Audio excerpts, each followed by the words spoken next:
This is Hannibal here from thehannibaltv.com, and on the line today I have legendary Memphis pro wrestling promoter Jerry Jarrett, who unfortunately has just lost his father-in-law Eddie Marlin, who was a staple in Memphis wrestling, and that's what we're mainly going to discuss here today. How are you doing today, sir? I'm doing good. Naturally, I've been very sad, and I'm still sad, but I know Eddie's in a better place. He lived a great life, um, and I wouldn't want him here, and neither would his daughter, my wife, Deborah. Under the circumstances, he had advanced COPD, and breathing was really difficult for him. So, he's at peace now, and he lived a marvelous life, and his imprint will be on many people, his family included.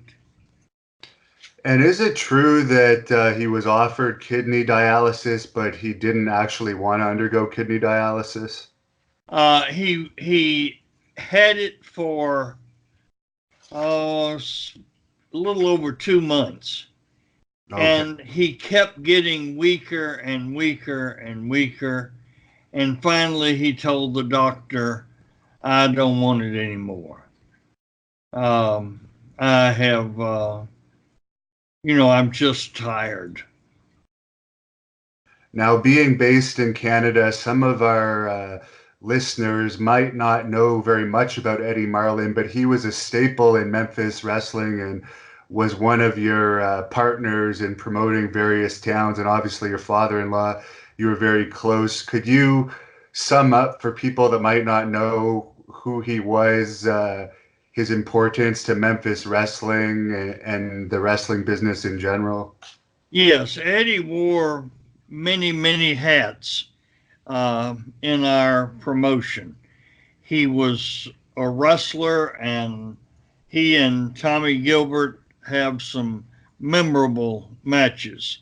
And he was really, really over with the fans. They loved his down-home, folksy persona, which was real. That was Eddie. He was my right-hand man for the last 47 years. And when I was in the wrestling business, he took care of numerous jobs. When I went to Atlanta for Barnett, Eddie held things together and essentially ran the territory. When I went to Dallas for the Von Erichs, same thing. And then when I went to WWE for Vince and WCW for Bischoff, Eddie could take over and the territory wouldn't miss a beat at my absence. So then in the family, he was the patriarch and was the best father-in-law / father that I could have ever had. And I understand that he worked a regular job even when he was wrestling every night. In the very early days, yes, he worked at Gates Rubber Company. That they make tires, automobile tires, and what a workhorse. Eddie would put in an 8-hour shift at the rubber company and then go make the towns. And that was when I got into the business, and I saw what a great talent he was. I finally talked him into, this is before I married his daughter, I talked him into coming into the wrestling business full time. I see. And was there ever any issues with you dating his daughter? Obviously, you guys were friends, but wrestlers have a certain reputation, which you're very well aware of. Yes. When I went to, when I went to Eddie to ask him if I could ask Deborah to be my wife, Eddie gave me a direct, stern warning. He said, first of all, I can't believe I'm saying this, but second of all, there are many forms of abuse: mental abuse, verbal abuse, and physical abuse. If you do any of them with my daughter, then I'll kill you. And it's that simple. And I believed him. So, I can say honestly, Deborah and I have been married 47 years. And in that 47 years, Eddie and I have never had one crossword, not one. Wow. And he had the unique ability to be the father figure, both my father and my father-in-law. And when we would get in the car to go to work, he instantly was able to change and become the loyal employee. I've never seen anything like it. Now, how was he in the ring as a professional wrestler? He was really good. He was not a great mat wrestler. He had no amateur background or skills. He was proficient. He knew all the holes and could worked a little bit stiff, which I appreciated.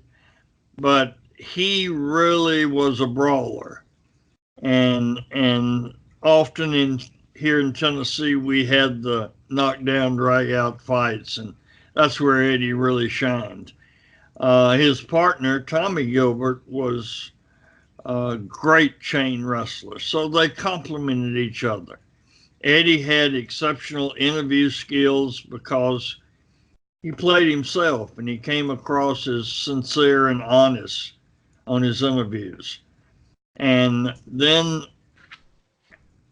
in the later part of his career, he filled the role as the spokesman for the company, the promoter figure. And I've seen some videos of that, and he's very credible as the promoter figure.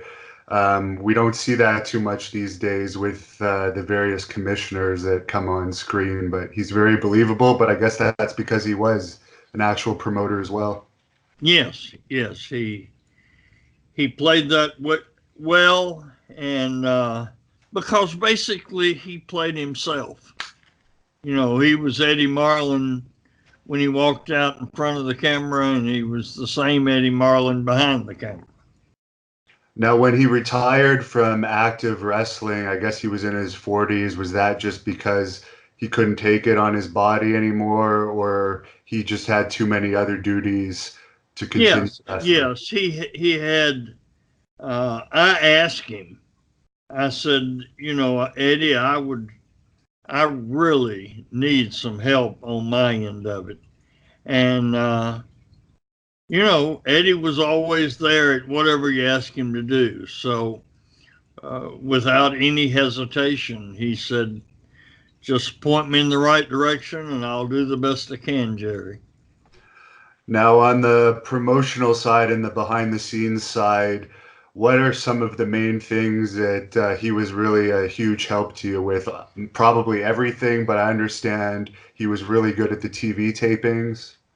Yes, he was good at TV. He had a calming effect on the talent. In the middle of the chaos, uh, you know, you know how it is. There's tension and nerves are on edge. And Eddie was a calming force. And what if we had any minor problems, Eddie would go to the wrestler and calm them and work them out. And he was invaluable in that area. Randy Hales told me to ask you about the story where you thought he was going to have a heart attack at TV, Eddie, one time, but really he'd been out drinking with Bill Dundee or something the night before. Yeah, that was back in the real early days. Eddie came in and he was his face was not a good color, and you know, he was getting dressed for his match, and I'm making suggestions how I thought the match ought to go, and he's back in one of the little stalls, and as I walk away, I hear this noise, and I look back, and Eddie's laying down on the floor, and I hollered, "Eddie's had a heart attack, call the ambulance." And Bill Dundee said, "No, he didn't. He and I had too many brewskis." so we got him up, and that was the only situation that Eddie ever drank too much. From then on, he was very moderate in his partying.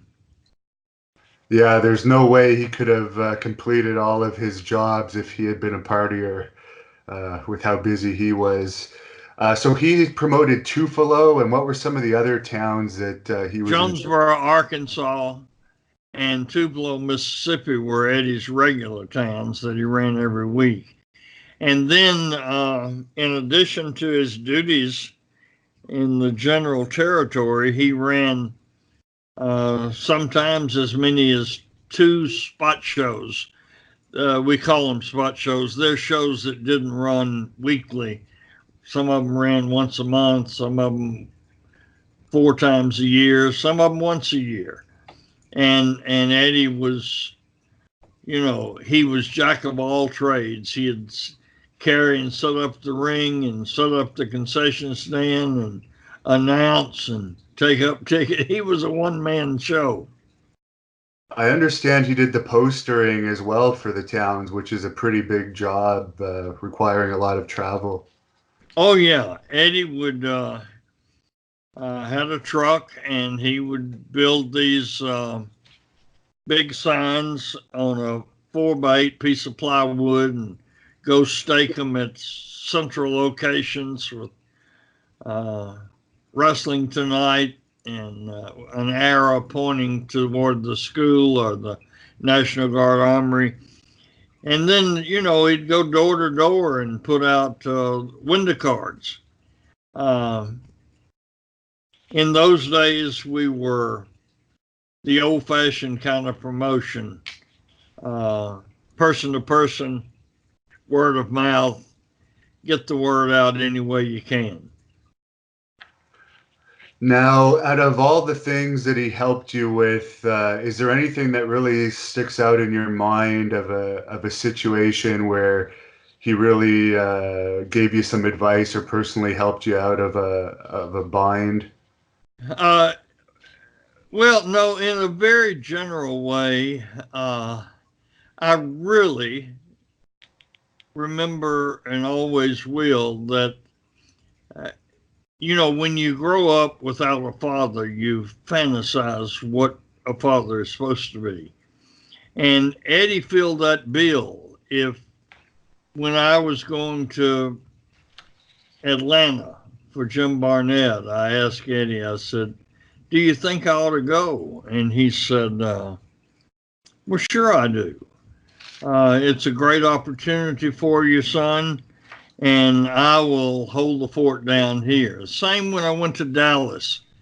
You know, I was really, really apprehensive about going to New York. And Eddie was that calming effect that said, I'll take care of things here, and go see what's out there.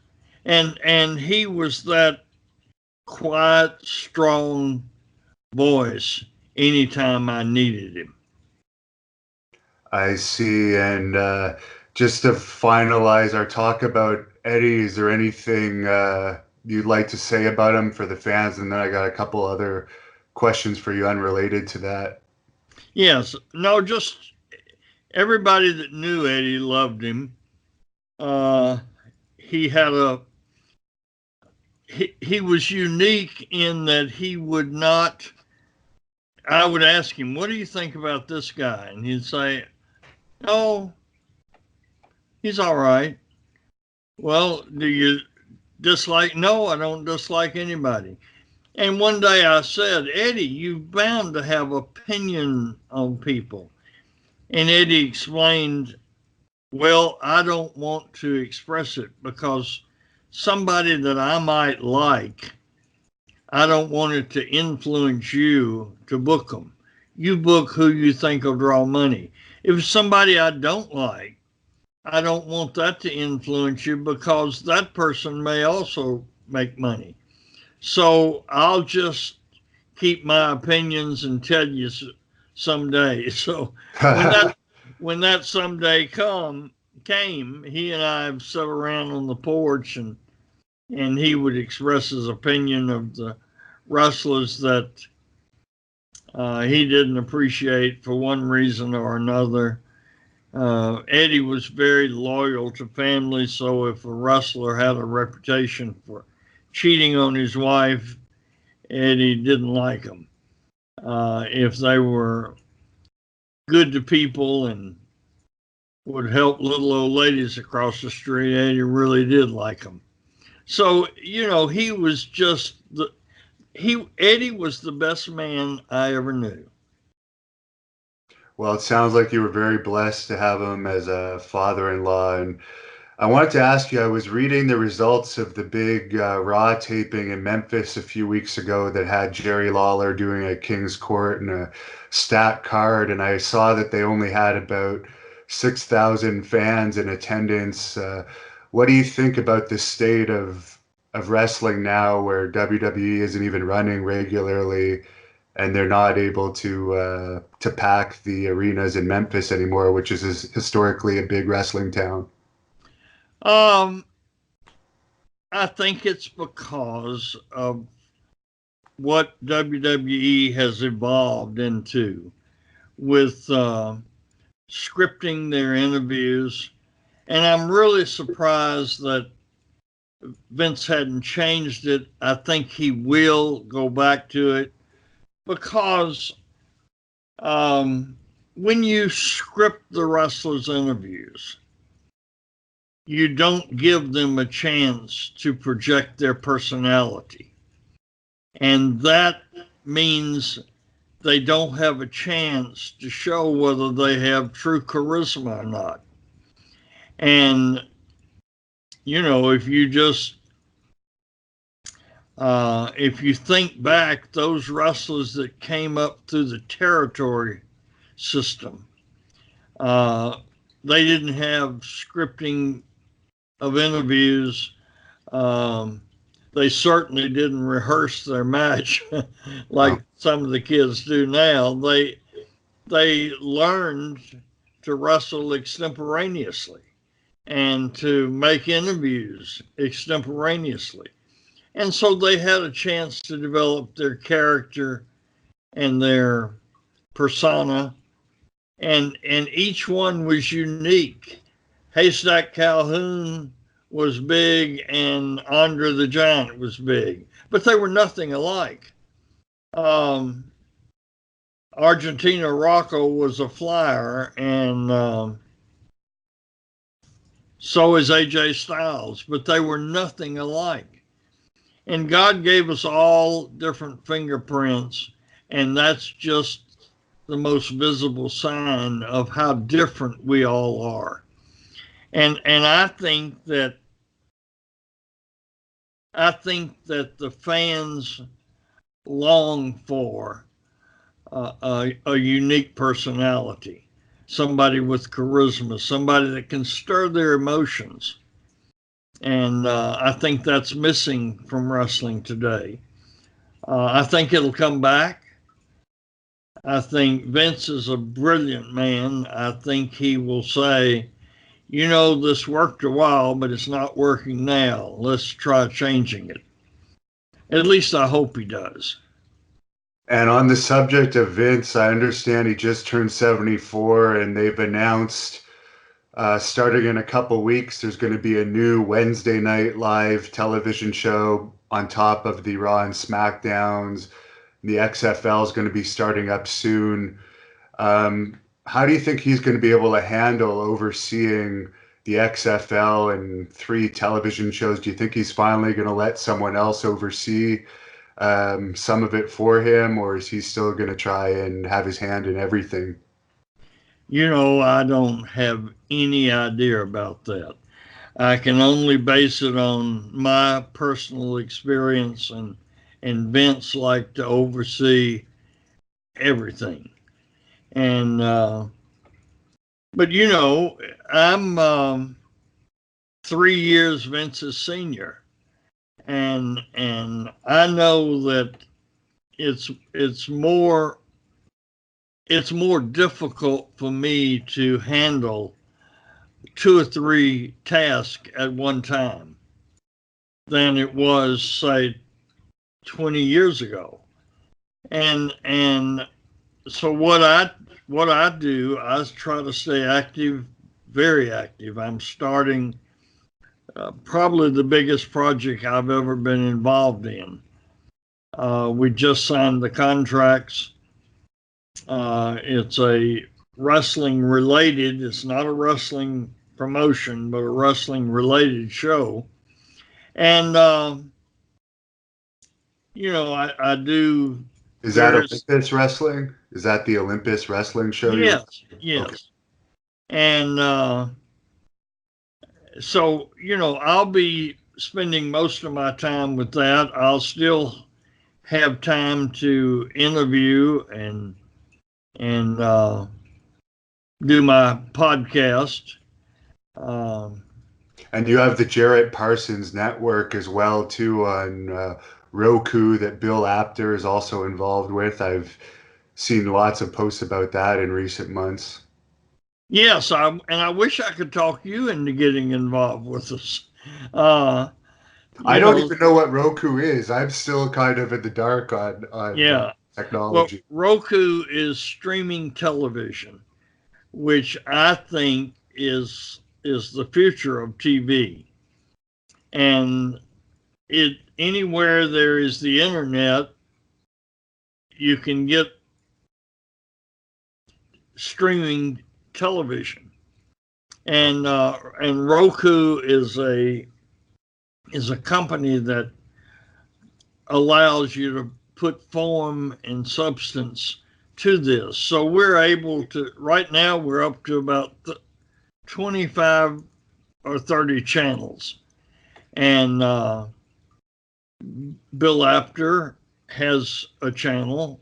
And like I said, I'd love for Devon to have a channel.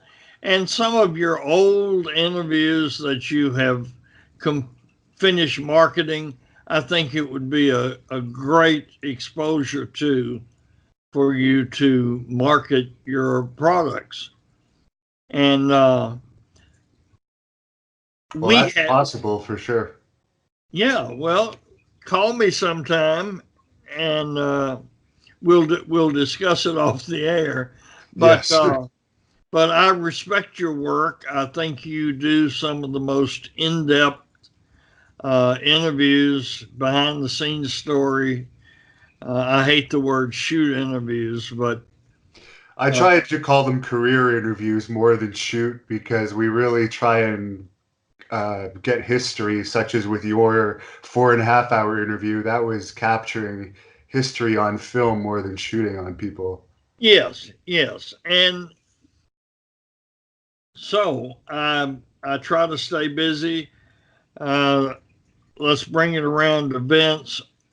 When I worked for Vince, I saw that he was one of the most unique individuals I'd ever known as far as stamina and working. I mean, I think he can get by on 3 or 4 hours sleep. When I stayed at his house, he was there. He was up and wide awake when I stumbled to bed, and when I got up and stumbled out of bed, he was already had a workout and was at the table working. So he certainly seems superhuman in that category. I just don't believe that it's a lack of energy that's causing WWE to lose some ratings and audience. I think it's the style. The pro wrestling business lost its farm system. And, you know, the few wrestlers that can come out of a wrestling school and have a professional career, it's amazing to me. But you certainly will not be able to produce people with charisma in the volume that's needed to run a worldwide company. So, I think one way or another, these kids have got to have experience in front of a live audience. And when somebody sets that up, I think it will be rewarding. Now, Jerry Lawler was in the news lately in Memphis and all over the world. I guess he's filed a lawsuit regarding the death of Brian Christopher that took place a little over a year ago, or maybe about a year ago. I was just wondering what your thoughts were on that situation. Well, I think it's one of the tragic stories in all of our lives. Brian was such a talented person and had such a great personality. But, with the drugs, he had his demons. And I don't know all of the details, but in my conversations with Jerry and the little that I do know about it, no prisoner should be left in a situation where they can be destructive to themselves. And in particularly, somebody like Brian,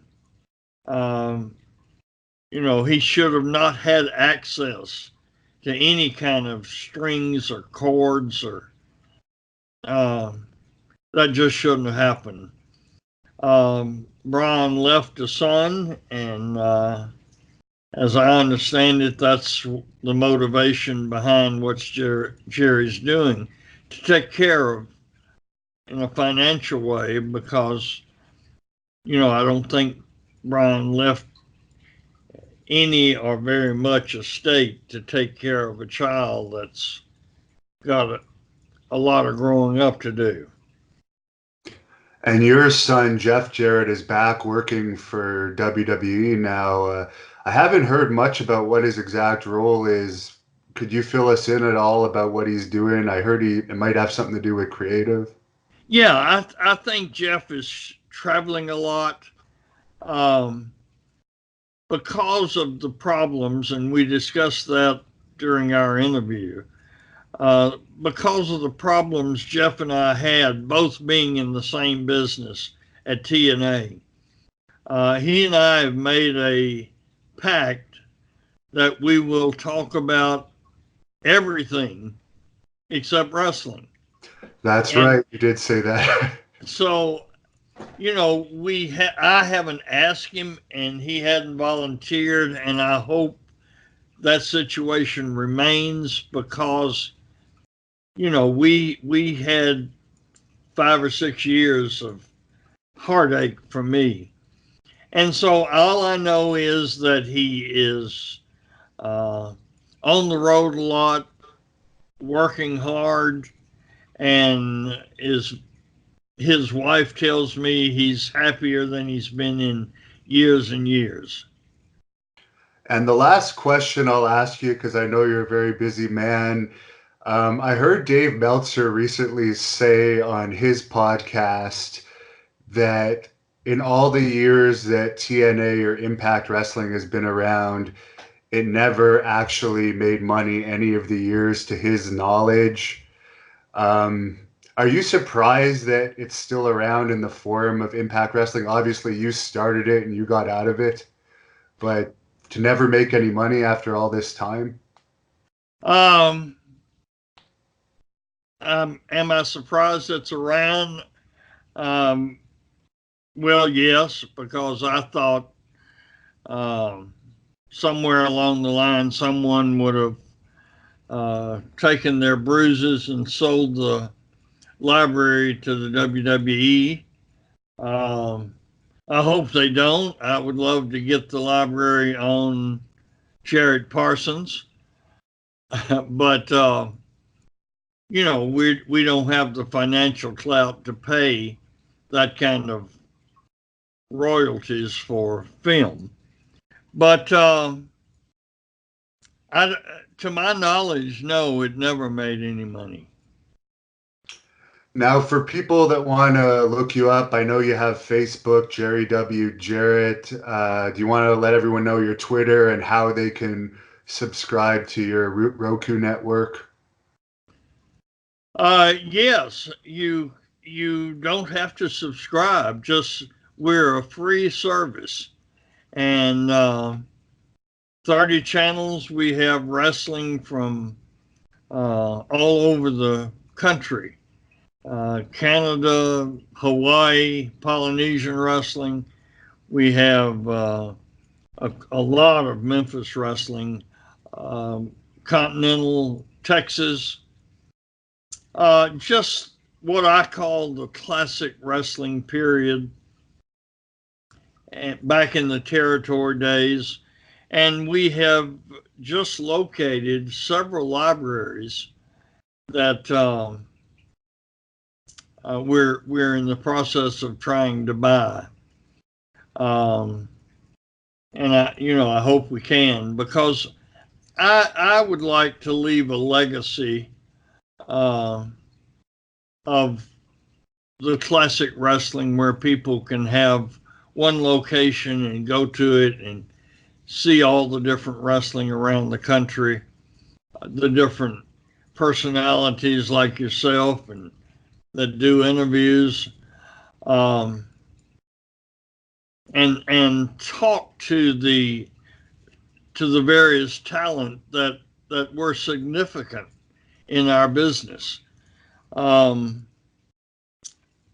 all you have to do is buy a Roku TV, or you can get a little Fire Stick that you plug into your TV that picks up off of your internet connection, and go to Jarrett Parsons Wrestling, and it'll come up. My podcast is with Sean Reedy, and to tell you the truth, I think Pod Avenue, where we were, went out of business, but he's got us on some other network. And I'm on Facebook and Twitter as Jerry Jarrett. And one other question that came to my mind as you were telling us all that information was WWE has recently, since our last interview, hired Bruce Prichard back as an executive, as well as Eric Bischoff, who's now supposed to be the executive director of SmackDown. I know you had your ups and downs in your career with those two. Do you think those are good hires on Vince's part? It has been years and years since I've interacted with either person. And I know over the course of years that I'm not really the same person at 77 that I was at 47. So, I can't pass judgment. The proof will be in the pudding. If they help the WWE, then it will be a smart hire. If it stays the same or they don't help it, then Vince will have to regroup and hire somebody else. Well, I thank you very much for talking to us. Hopefully, we can have you on again as you continue this Olympus wrestling project that you were telling me about before. And I'll definitely speak to you in the future, maybe after we finish recording this, about the Roku network. Okay.